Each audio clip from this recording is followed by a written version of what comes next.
Todos lo conocemos. Ahorita él es director del Colegio de San Agustín de Chiclayo. Y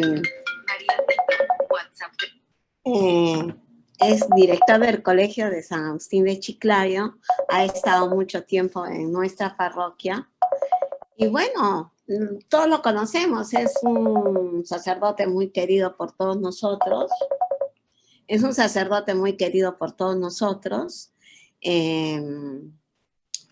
Canta precioso, compone las inspiraciones que Dios le da y todos lo queremos. No puedo decir muchas cosas más porque todos lo conocemos a Fray Chego. Ok, adelante, Fray, nos va a hablar sobre la Virgen María. ¿Qué tal? ¿Cómo están? Buenas noches. Gracias, Rosita. Muy bien la alabanza que han tenido.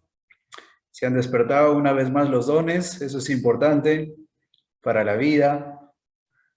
Y un saludo a cada uno de ustedes, pues. Ya no los veo hace meses.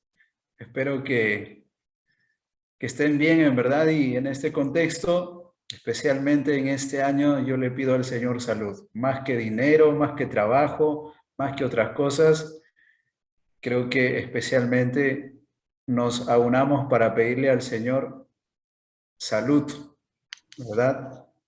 Salud, creo que es el grito de nuestro tiempo, todavía en un año de pandemia. Bien, hermanos, tenemos hoy la oportunidad de reflexionar sobre la Virgencita que ha estado presente en la oración, obviamente, ¿no? Ha estado presente. Y hoy vamos brevemente a aprender, más que aprender, yo creo que a refrescarnos un poco de lo que la Madre es para nosotros, lo que la Virgencita es para nosotros. Así que, nada, pues será una exposición breve para poder refrescar nuestra fidelidad al Señor y sobre todo pedir a María que siempre nos lleve a su Hijo querido, ¿no? Les voy a hablar de un tema que se titula María, compendio del Evangelio. Así se llama el temita que les voy a decir. María es compendio del Evangelio. Nosotros sabemos que el compendio es una especie de resumen, de síntesis, donde está lo básico de todo el abanico que queremos aprender doctrinalmente de algo, ¿no? El compendio es la síntesis. Por ejemplo, ¿cuál es el centro de todo el Evangelio? A ver, ¿quién me dice?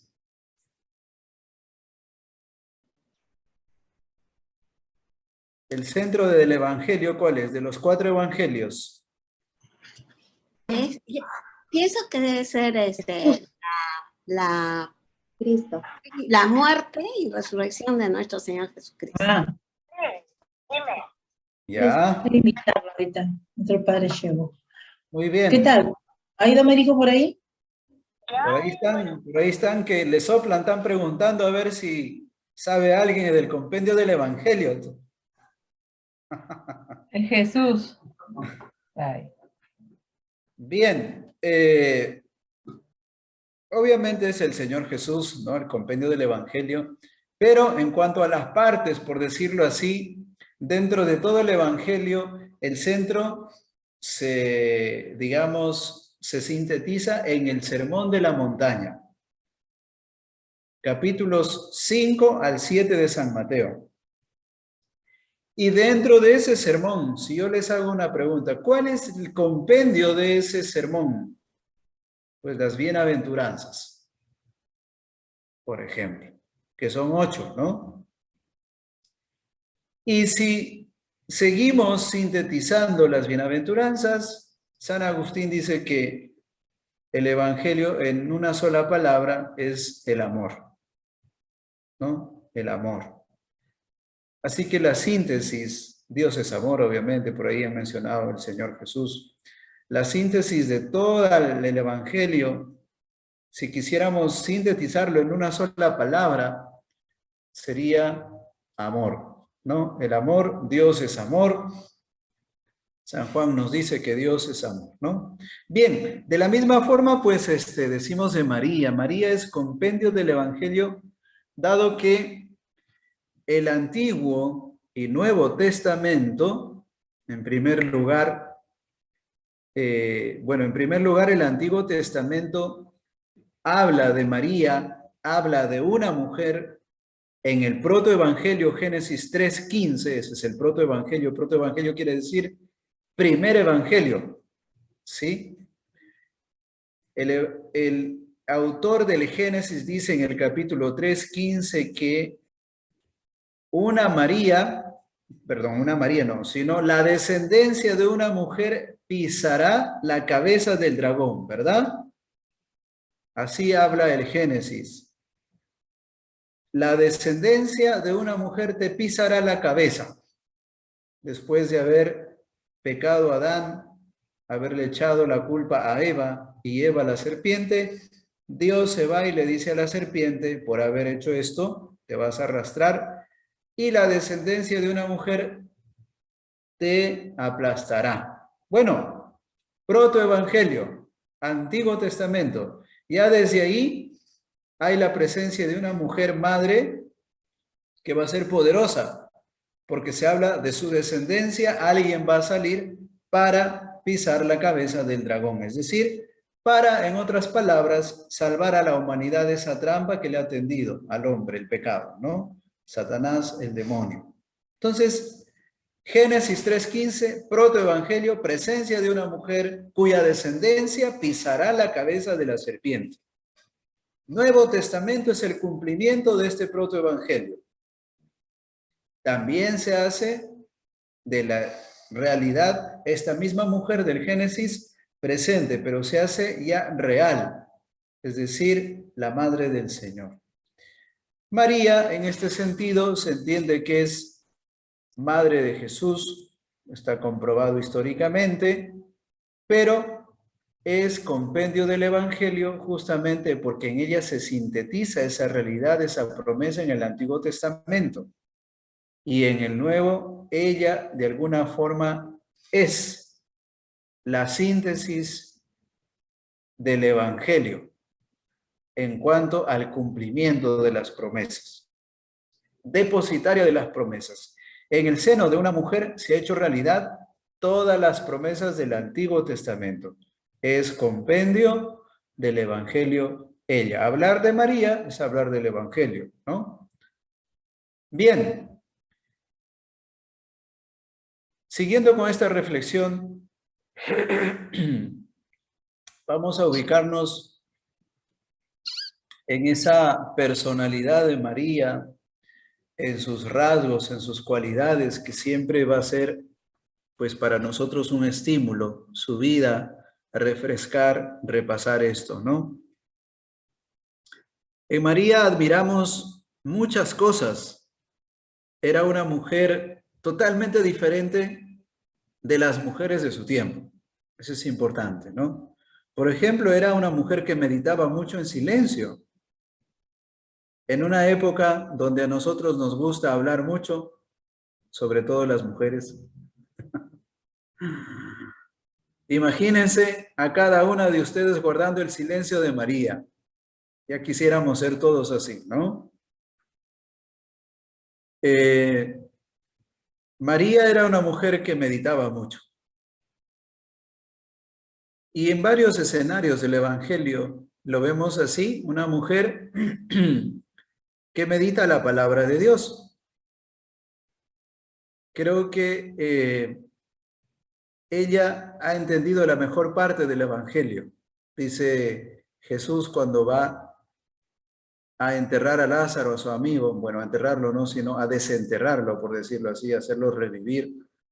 Le dice a María, la hermana de Lázaro, tú has escogido la mejor parte, es decir, te dedicas a contemplar.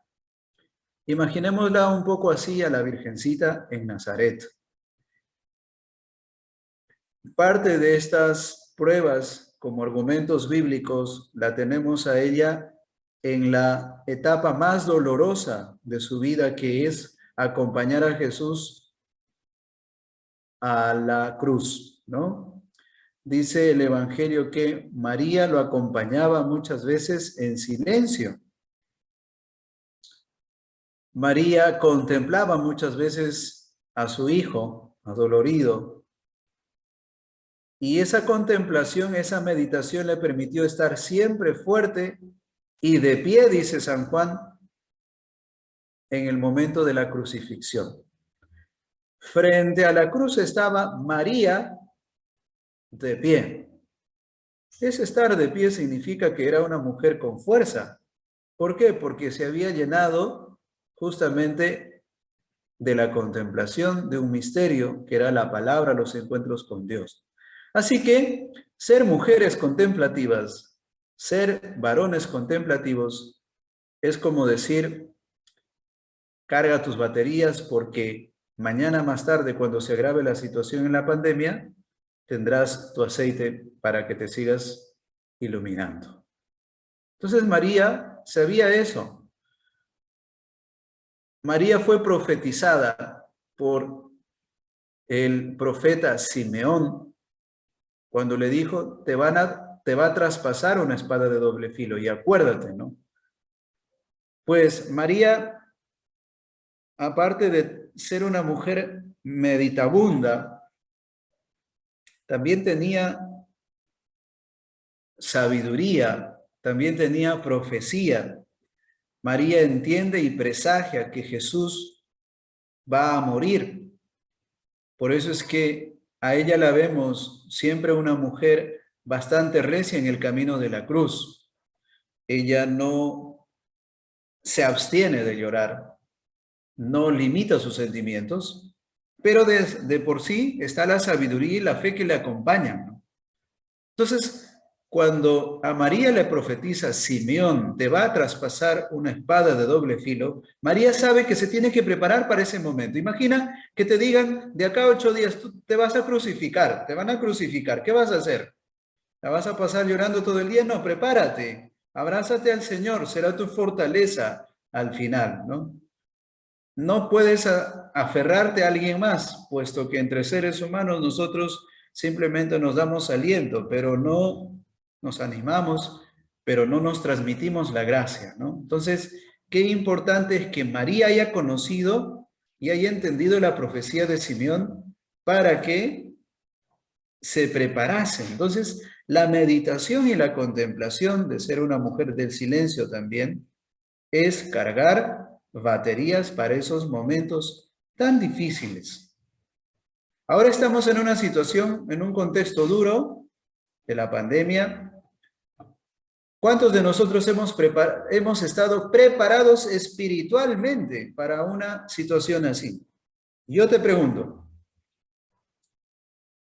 si ha excedido la pandemia de tus manos y te ha quitado la fe y ya no puedes resistir, oye, no has estado preparado para morir, ¿sabes?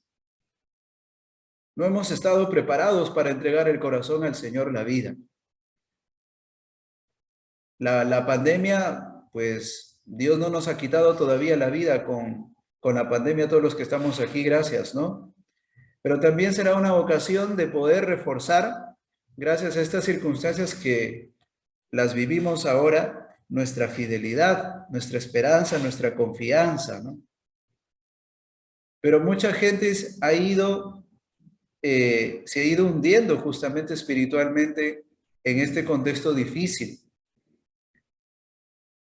Si una pandemia nos une espiritualmente, no somos capaces de aguantar, entonces es importante hacer una evaluación de cómo estaría mi vida si Dios me llamase ahora, ¿no? Entonces, María era una mujer que sabía qué es lo que iba a pasar en aquellos entonces. ¿Tú te estás preparando para ese momento en tu vida también? ¿Para el momento de tu muerte?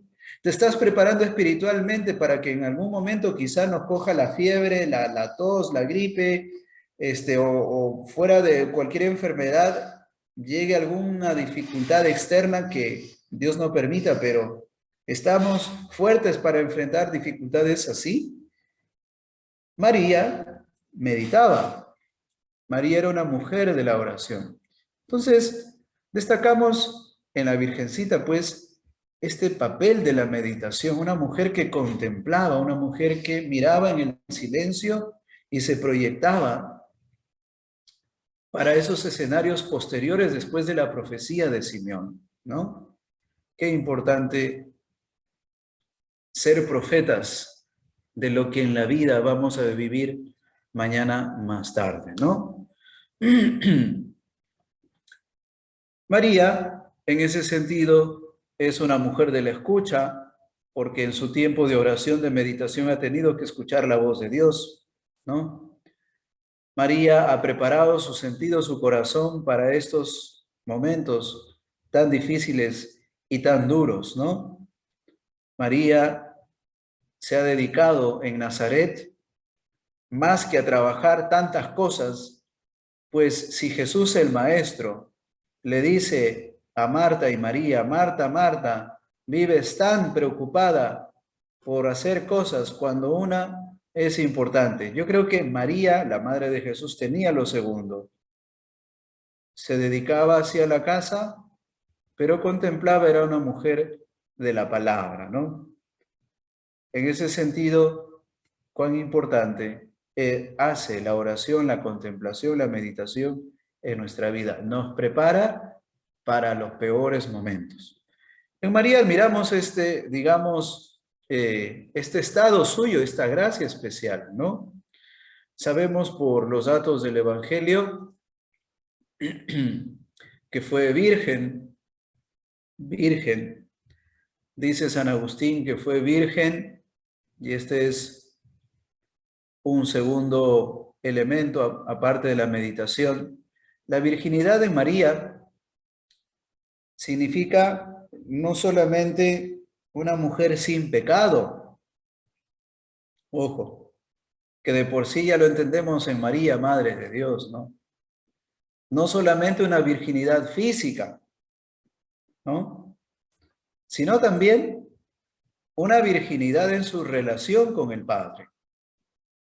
En María nunca existió una ruptura en el amor que tenía con el Padre, por ejemplo, ¿no? Nunca existió una ruptura en las ganas que ella tenía para colaborar en el proyecto de Dios, por ejemplo. Desde el inicio lo vemos siendo virgen, impecable en el sí, por ejemplo, ¿no? Entonces, la imagen de una mujer virgen a nosotros inmediatamente nos viene corporalmente, y los que somos cristianos y entendemos un poco más de la virginidad espiritual, pues una mujer sin pecado, de corazón limpio, de una mirada transparente, etcétera, ¿no? Pero la Virgen no solamente fue virgen en esa realidad, sino porque la entrega al proyecto de Dios fue impecable, no se pudo cortar, ¿no? No estaba en el corazón de ella resistirse a las propuestas del Padre, con la finalidad de que las profecías del Antiguo Testamento se hicieran realidad. Entonces, nosotros decimos virginidad de María, sí, San Agustín y los santos padres, sobre todo Duns Scoto, dice virgen antes del parto, en el parto y después del parto, ¿no? Entonces, esta virginidad en María es un estado de vida, es un modo de ser, es un modo de ser. No existe tiempos donde en María en un momento fue virgen y otro momento no, ¿no? Entonces, creo que Dios, a través de su gracia, ha conservado esta perfección en la respuesta de María a sus proyectos. Han sido respuestas virginales, es decir, perfectas, impecables, invioladas, ¿no? Invioladas por cualquier tentación. Ustedes, fíjense, estamos hablando de María en los peores momentos de la pasión. Allí tranquilamente pudo ella romper su virginidad, es decir, reaccionar de una forma equívoca o no coherente con los planes que estaba pasando en ese entonces, con las cosas, ¿no? Pero María se mantuvo fiel, impecable, virgen en ese sentido. Hablamos, por tanto, de esta tercera virginidad o de esta dimensión virginal en cómo ella ha seguido respondiendo a los proyectos de Dios, ¿no? Bien, María por eso conserva esa pureza virginal en su modo de aceptar los proyectos de Dios. Un rasgo característico, además de una mujer que medita, una mujer que es virgen, es una mujer, obviamente, desde el Evangelio de Lucas, dice el Magnificat, porque ha visitado la humillación de su esclavo. ¿Verdad? Si yo te digo del 1 al 100, ¿cuánta humildad tienes tú? Del 1 al 100, a ver, mírate por dentro. ¿Cuán humildes somos? ¿Cuánta humildad? Y el Evangelio dice humillación, ¿no? Humillación. Esa palabra actualmente, por los avances de los derechos humanos, todas estas cosas de la ONU, tantas cosas que se han avanzado pues ahora, y que los derechos son inviolables, tantas cosas, ¿no? El término humillación, por ejemplo, no está bien catalogado ahora. ¿Cómo sería si María dijese actualmente hoy, ha mirado mi humillación el Señor? Uy, ¿quién te humilló? ¿Quién te humilló? Para denunciarlo, ¿no? ¿Quién te humilló? ¿San José? ¿El Espíritu Santo? Bueno, frente al Señor, Dios no nos humilla, nosotros nos humillamos frente a Él. Nos humillamos. Nos humillamos porque nos avergonzamos de cómo vivimos, de cómo somos quizá, de cómo nos relacionamos. Nos humillamos porque quizá del 1 al 100 mi humildad es del 1%, ¿no? Y quiero cobrar protagonismo siempre. No quiero aceptarme como tal, como soy, ¿no? No reconozco los dones y los talentos que tengo yo y vivo simplemente celoso de lo que los demás tienen y resentido porque no tengo lo que los demás tienen quizá. No soy lo suficientemente agradecido. Parece que Dios no es quizá alguien de todos los días en mi vida, sino solamente del domingo y del rosario por las noches quizá. Pero cuando tengo que lidiar a veces las cosas con mis hijos o con los esposos, parece que ahí no tiene que estar la humildad, ¿no? Bien, María estaba no solamente adornada de la humildad, ¿no? Sino era una de las categorías a la que María no podía renunciar. Y no podía renunciar, hermanos, porque María no se daba cuenta de que ella era humilde. Porque las personas santas, cada vez que le preguntas, ay, tú eres una mujer santa, bueno, en aquel entonces, María no decía, ay, qué humilde soy, ¿no?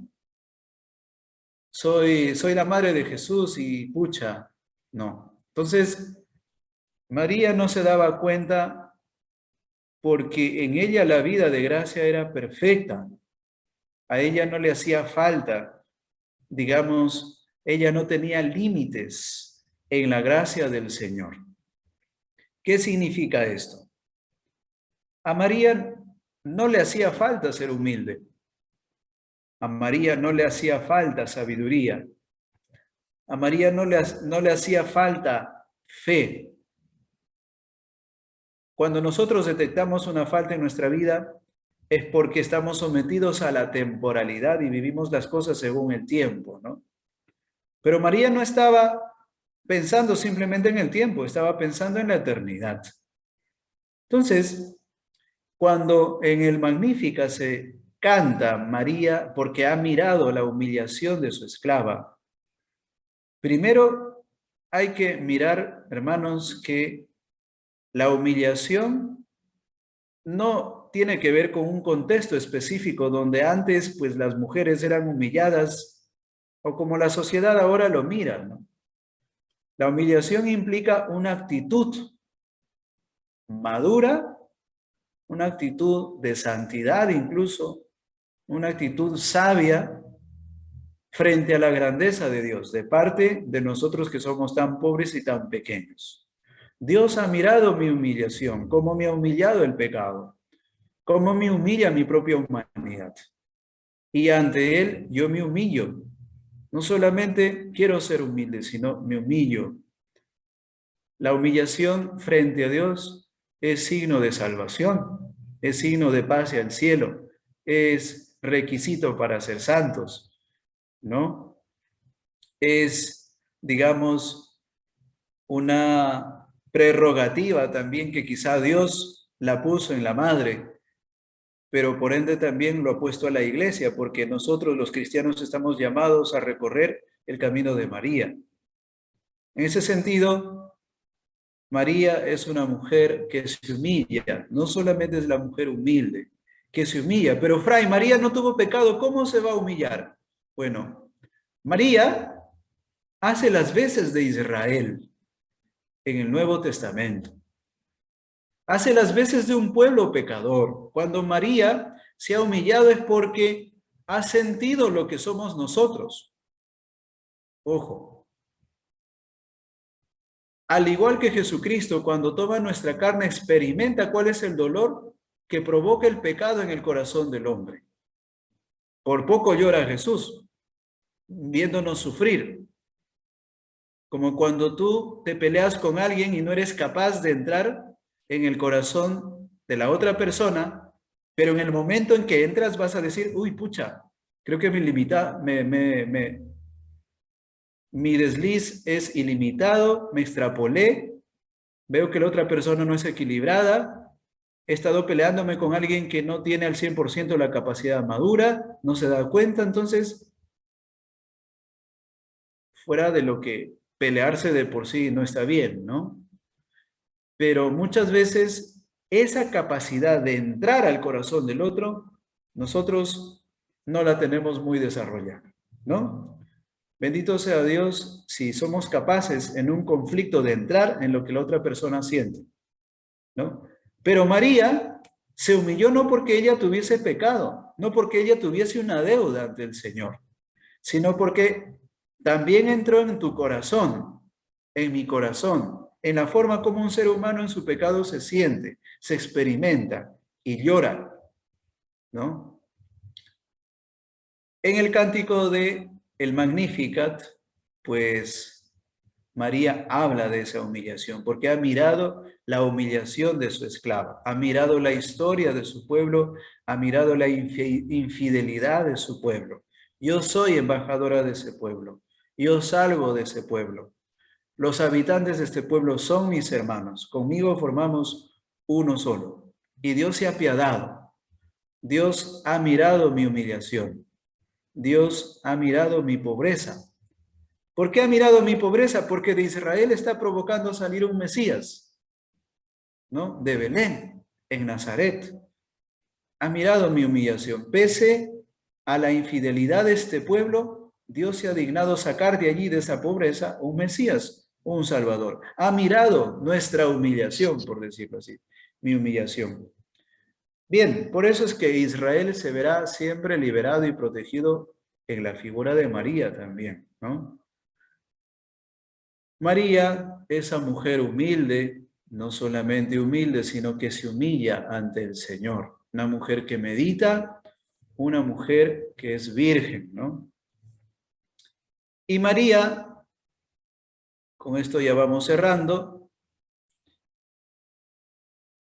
es ejemplo, por decirlo así, de la obediencia, una virtud que a muchos nos cuesta. ¿Cómo va la obediencia, por ejemplo, en el grupo de las aves, ¿no? Algunos no queremos obedecer, nosotros los religiosos hacemos votos de obediencia. ¿Por qué hacemos votos de obediencia? Es para decir, para recordar que lo hemos hecho. O sea, Como religiosos, dentro de mi, digamos, mi opinión, por decirlo así, no deberíamos hacer votos de obediencia porque se entiende que cuando entramos a la vida religiosa, de por medio, yo me formo para obedecer. Pero hacemos el voto para que ahí nos recuerden, ¿no? Por si acaso has hecho, ¿no? Por si acaso.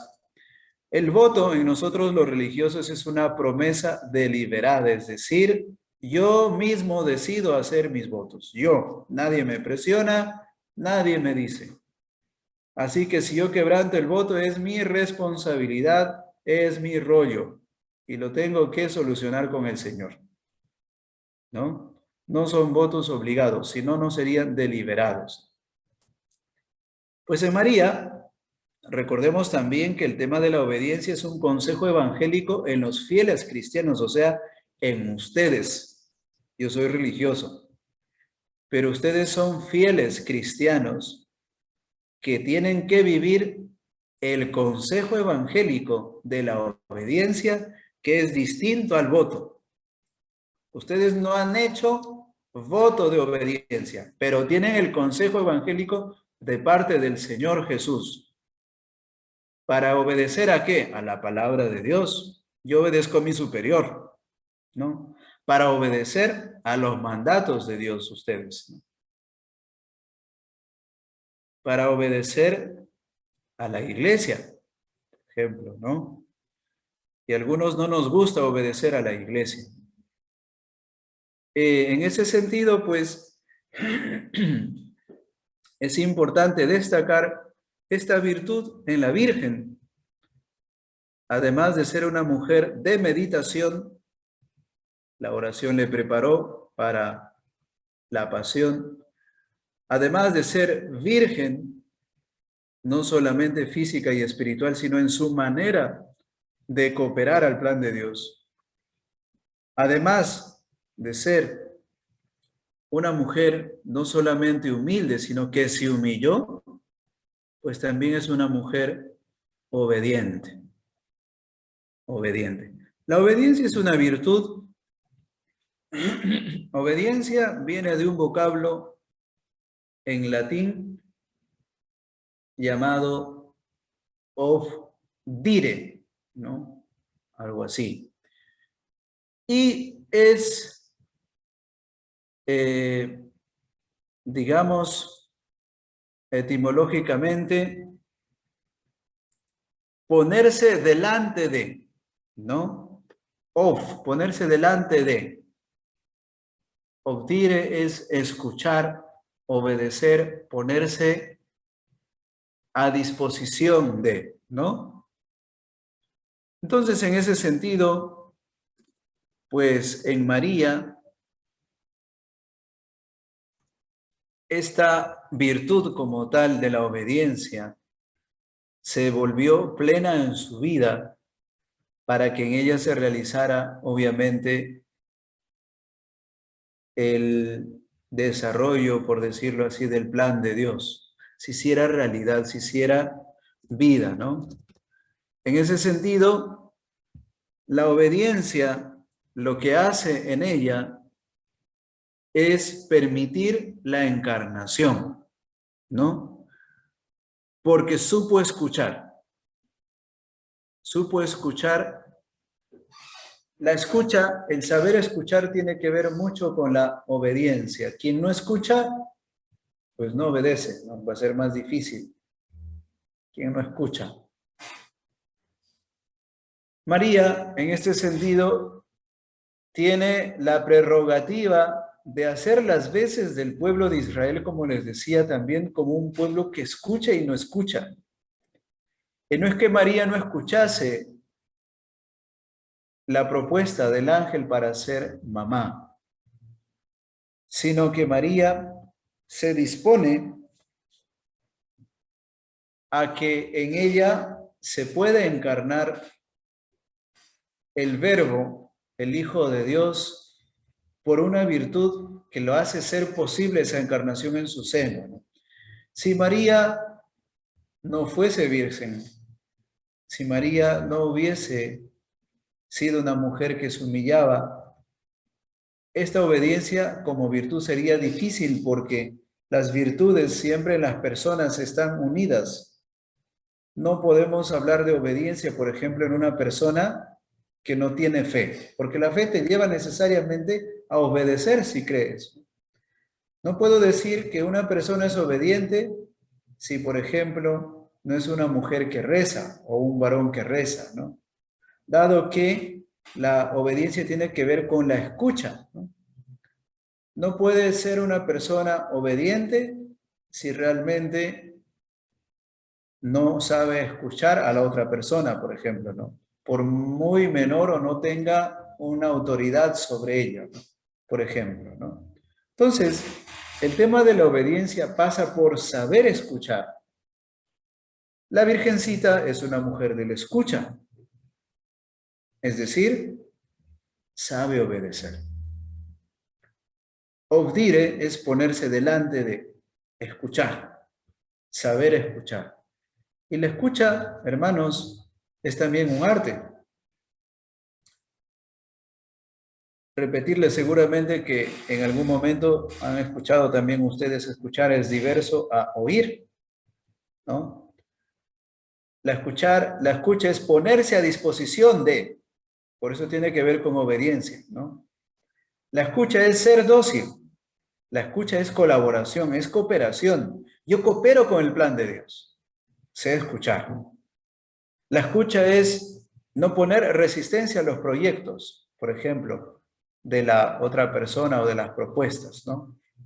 La escucha tiene que ver justamente con la docilidad a un proyecto, a un plan que se te propone. Dios le propuso un proyecto a la Virgen y María supo escuchar, es decir, obedeció. Entonces, en nuestra vida, muchas veces el tema de la obediencia lo relacionamos con la autoridad y ese es un tema muy negativo. Tú relacionas el tema de la autoridad si tienes un jefe inmediato a quien obedecer. Y si en tu empresa el trabajo es pues más jerárquico que horizontal. Y hay dos tipos de obediencia. Bueno, un tipo, ¿no? Al nivel de trabajo en empresa. Dado que pues hay unas normas que le amparan al jefe y hay unos deberes que también están dentro de mi obligación. Y yo tengo que obedecer. Pero es una obediencia muchas veces a lo ciego también. Obediencias muchas veces poco argumentadas, poco sostenibles, ¿no? Pero cuando se trata de la obediencia como una virtud, hay que entender primero que la virtud es capacidad de estar siempre atento a hacer el bien. Es una capacidad formada en nuestra vida, por eso es una virtud también, ¿no? La obediencia, por tanto, en María tiene que ver con la escucha, tiene que ver con ser fruto de la gracia, y claro que también en nosotros es fruto de la gracia obedecer, ¿no? Pero la forma como la practicamos, la obediencia, por ejemplo, simplemente una pregunta de evaluación para nosotros mismos, como cuando les hice la pregunta sobre la humillación del 1 al 100. ¿Cuánto obedecemos, cuánto ejercemos la virtud de la obediencia del 1 al 100 o del 1 al 10? ¿Cuánto por ciento? Ustedes pueden decir, sí, pero yo obedezco a mi papá, yo obedezco a mi abuelito, etc. ¿Cuánto vivimos la palabra de Dios? ¿Cuánto obedecemos a Dios, por ejemplo, ¿no? Y la obediencia no es decir sí, sí al Señor, es primero saber escuchar, ¿no? Saber escuchar atentamente. Padrecito, ¿y qué debo escuchar? Pues la palabra. Tú te vas a la Eucaristía, ¿cómo escuchas la palabra? ¿Cómo participas de la misa? La escucha tiene que ver con la participación, puesto que la participación tiene que ver con un involucramiento en un proyecto. Escuchar no es solamente poner oído físico. No, no, no, no. Es la realización, la actualización del proyecto de Dios en mi vida. Cuando nosotros decimos vamos a escuchar misa, pues es muy pequeño. lo que abarca el término de la escucha, si vamos solamente a escuchar lo que dice el padrecito, a escuchar al coro que desafina, a escuchar a la monitora que se equivoca, a escuchar, no sé, a la persona con quien me siento, a escuchar los timbres de los celulares, ¿no? Eso es lo que más a veces queda en una celebración, las interrupciones, ¿no? Pero la obediencia y la escucha tiene que ver con el involucramiento, con la vivencia del misterio que se celebra en la misa, por ejemplo, ¿no? Cierro con esta parte. El magisterio de la Iglesia dice que los fieles, cuando van a la celebración eucarística, deben de participar de la siguiente manera. ¿Cuándo realmente participan los fieles plenamente de la misa? Pues dice el magisterio: participación plena. ¿Cuándo se da participación plena, Padrecito, en la misa? Cuando realmente has recibido a Jesucristo Eucaristía. Plena participación. No te has distraído, has estado atento, te has preparado igual minutos antes para vivir el misterio. Aunque haya llorado el niño más chillón quizá del costado, y no te has distraído, has estado centrado. El coro, la monitora, el monitor no te han distraído, pues definitivamente, y te has acercado a la Eucaristía, has estado atento, participación plena. Pero el magisterio no solamente dice eso, ¿no? Sino participación activa. Y el estar participando activamente en la celebración es, pues no te duermes. Por más que el padrecito sea aburrido y estás luchando contra el sueño, por ejemplo.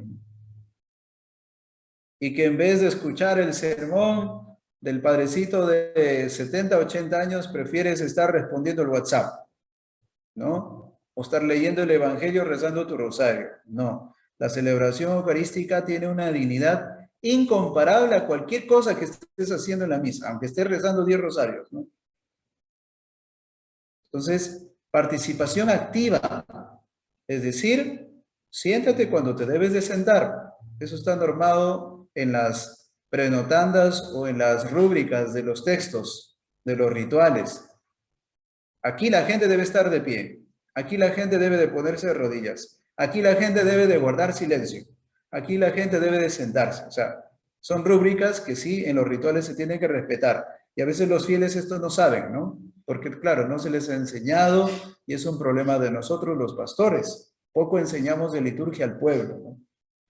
Pero la participación activa se da, canta cuando el pueblo canta, cuando tienes que cantar. Di amén cuando tengas que decir amén. Padre nuestro, ora en ese diálogo que hay muchas veces recíproco entre el sacerdote y el pueblo, ¿no?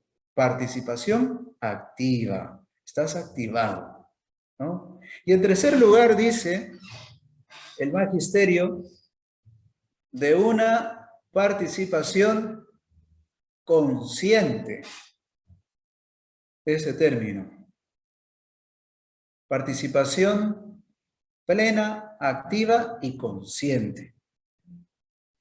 ¿Cómo se puede participar conscientemente en la misa? Pues no podrás ser consciente, hermano, hermana, si no estás atento a la escucha, a la obediencia, ¿no?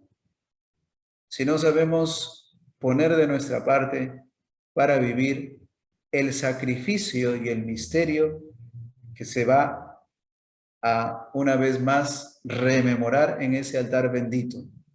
Cristo muere incruentamente, se sangra incruentamente una vez más, cuyos frutos después de la consagración, es decir, de la Eucaristía, son los mismos que aquellos que ganamos cuando Cristo murió hace 2000 años. Son los mismos exactamente: redención, libertad, sanación.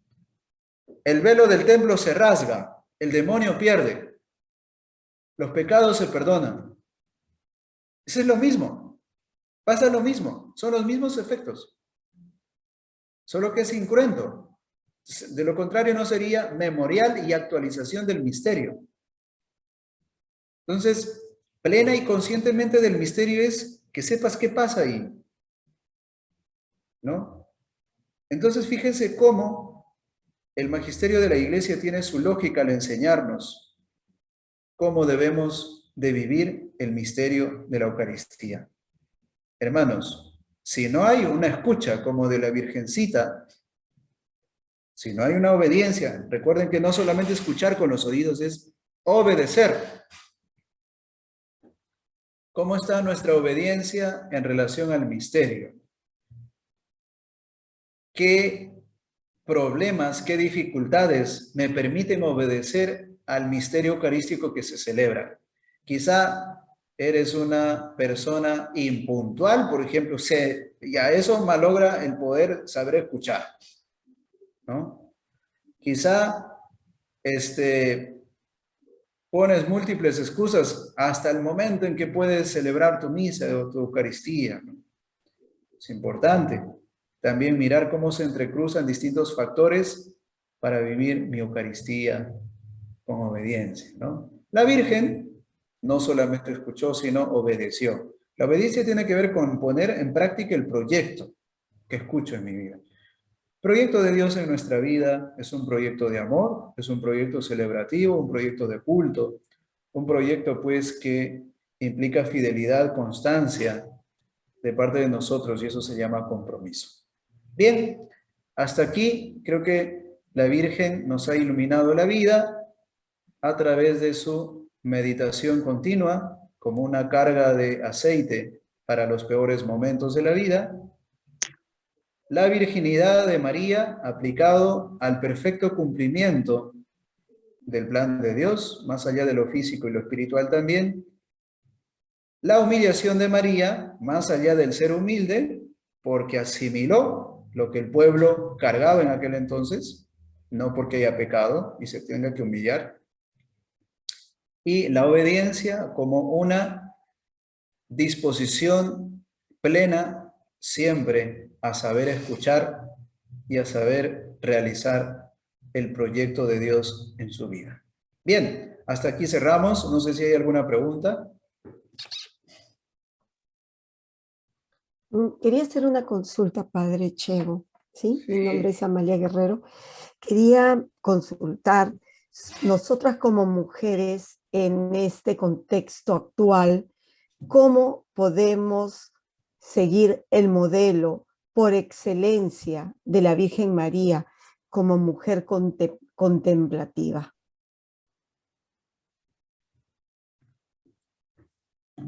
¿Cómo poder seguir rezando miles de rosarios? No, no, no, no, no, no, no. Eso no te hace igual a María. María no rezaba el rosario, pero María contemplaba el misterio. Siendo mujeres más del silencio, el domingo les decía aquí en la homilía a la gente, pues, nuestra vida está llena de misterios, sobre todo la vida de las esposas, porque no entienden a los maridos.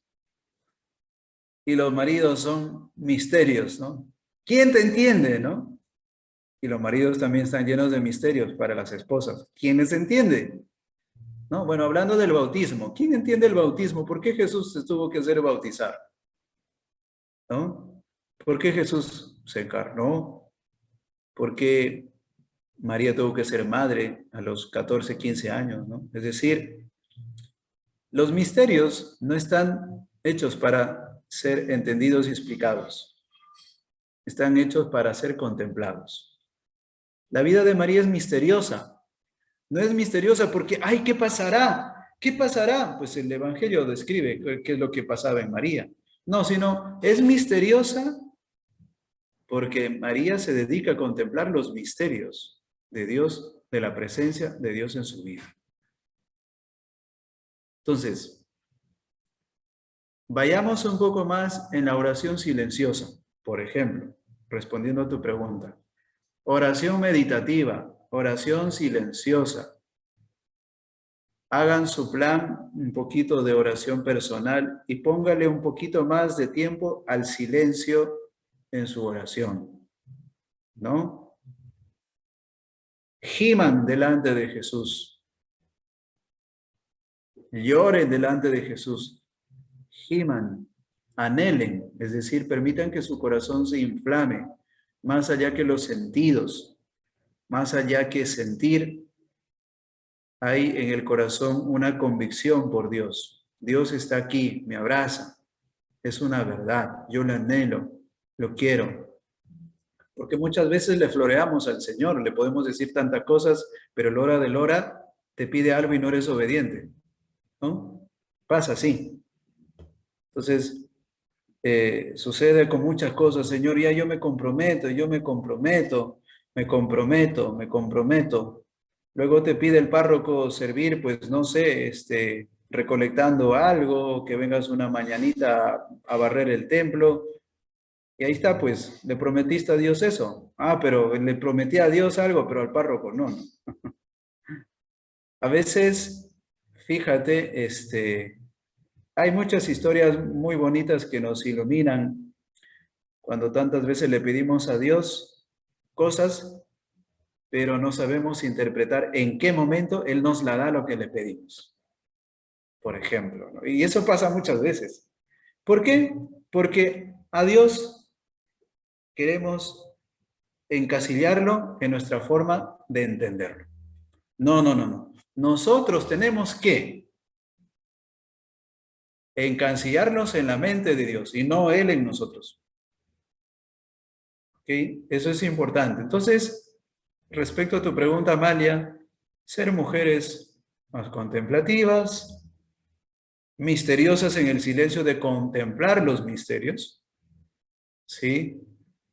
De poner en su agenda espacios de meditación, creo que es muy importante, puesto que ahí el encuentro es de persona a persona. Yo no soy, o sea, yo oro mi rosario con la Virgencita, pero lo oro en silencio, ¿no? En silencio. Creo que una de las cosas que he sabido entender poco a poco en mi vida, he tenido múltiples ocasiones de cantar con público en la pastoral años pasados, y para mí era complicado rezar, estar concentrado en mi plegaria y en mi oración y cantarle con anhelo al Señor. ¿Por qué? Porque es difícil para un músico equilibrar esos momentos de las cosas que, en esos momentos de lo que tiene que estar pendiente. Entonces, que un músico ore cantando, pucha, te creo bravo si lo logras, ¿eh? Yo no lo he podido lograr fácilmente. O sea, no, oro cuando canto solito, muchas veces. Ahí puedo orar mucho mejor, porque vas a estar pendiente de muchas realidades cuando cantas al final. Si ejerces tu servicio, las personas pueden orar a través de ti, genial, eso es un servicio. Pero ¿te ayuda a ti a encontrarte con el Señor? Pues a mí muy pocas veces me ha ayudado los mini conciertos a encontrarme con Dios. O sea, no tanto a encontrarme con Dios, sino a poder tener un espacio así realmente de oración, ¿no?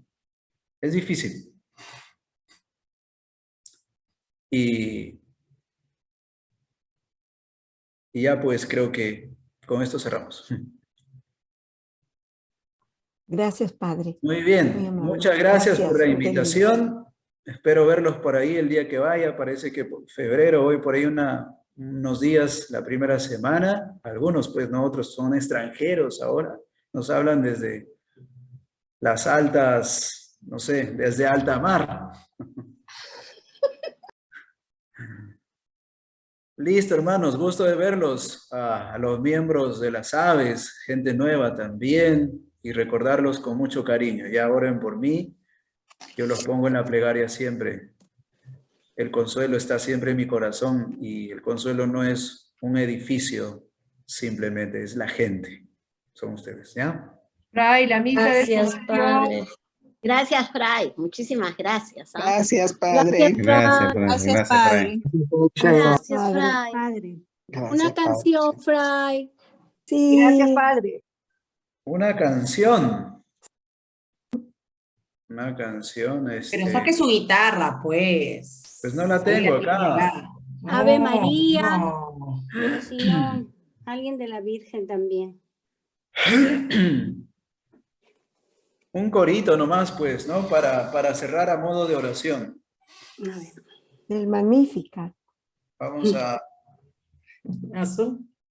vamos a cantarle a capela nomás a la Virgencita, que nos dé siempre su mirada de amor, su ternura, ¿no? María, mírame, María, mírame, si tú me miras, Él también me mirará. Madre mía, mírame, de la mano llévame, muy cerca de Él, ahí quiero quedar.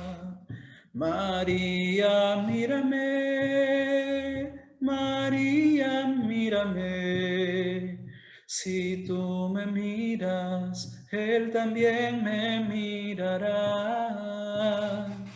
Madre mía, mírame, de la mano llévame, muy cerca de Él, que ahí me quiero quedar. Gracias, Señor, por este momento que nos ha regalado. Bendice nuestras vidas, nuestras familias, nuestros hogares, y que la poderosa intercesión de tu Madre nunca falte en los momentos difíciles y en los momentos más felices. Que vives y reinas por los siglos de los siglos. Amén.